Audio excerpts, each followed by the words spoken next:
good historical examples of anarcho-capitalist societies?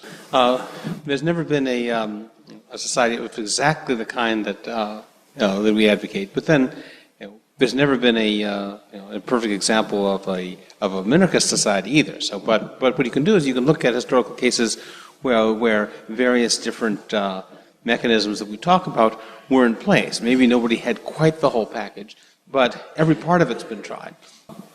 People are talking about other cases, medieval Ireland, the American Western frontier, in many respects, was stateless and had a competitive legal system. Other examples people want to talk about? There was an article, The Not So Wild Wild West, in the Journal of Libertarian Studies, of which Roderick was the editor, and it gave that as an example. Joe Peden does stuff on ancient Ireland. David Friedman did stuff on ancient Iceland. I would quarrel with the question. The import of the question is, you say you're in favor of full free enterprise and laissez-faire anarchism. Has there ever been an example of it? No, well then your claim is invalid. We also claim that we want a society with no murder and no rape. Has there ever been such a society with no murder and no rape? No. Therefore, we have to retract our desire to have a society with no murder and no rape? No. So just because there's never been a perfect example, and we're on the wrong side of the Garden of Eden for perfection, just because there's never been an example doesn't undermine the claim that it's a good thing. There are many other examples. The law of the sea merchant, when in the 15th or the 17th century, when somebody from Belgium was trading with somebody from England and they had a dispute, they had admiralty courts and the law merchant.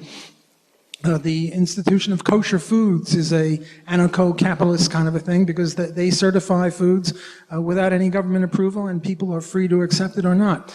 We live not in a pure anarcho-libertarian state, of course, but there are vestiges of it. Whenever two people trade anything, whenever you go to the store and buy a newspaper for $1, that's part of anarcho-capitalism. Sometimes you can see kind of seeds of that in completely unexpected places.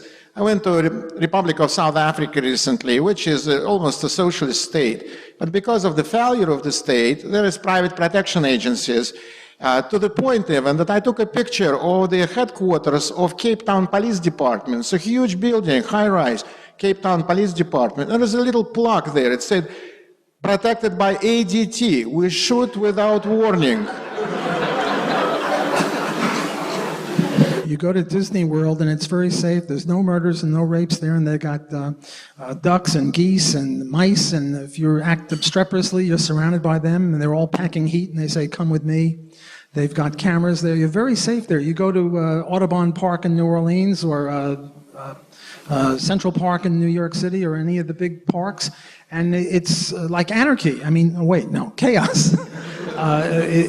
Because when people get murdered there, nobody loses money. There's no weeding out of inefficient management of public spaces. Whereas in private spaces, it's pretty safe. This place here, this club is a pretty safe place because if it weren't, they would lose money and we would have, they would go broke, or they would tend to go broke. If something happens in the streets of Chicago, the mayor of Chicago doesn't lose money, nor does the police department. So we have little vestiges of it all over if you look carefully for it.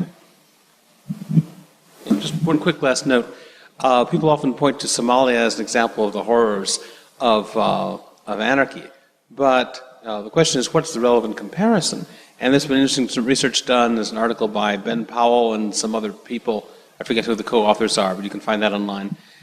Somalia after state collapse. And the point is that if you compare Somalia both with if you compare stateless Somalia with its earlier state-ridden self, and also if you compare it with its neighbors of comparable economic and cultural and political development and so forth, it's safer and more orderly than those places. So what that suggests is that the market always does the best it can with the materials that it's got. So if you've got a very poor country with a horrible history and stuff, then it can't do as well with it as it could do with another country, but it does better. Any country will do better without a state than it would do under a state.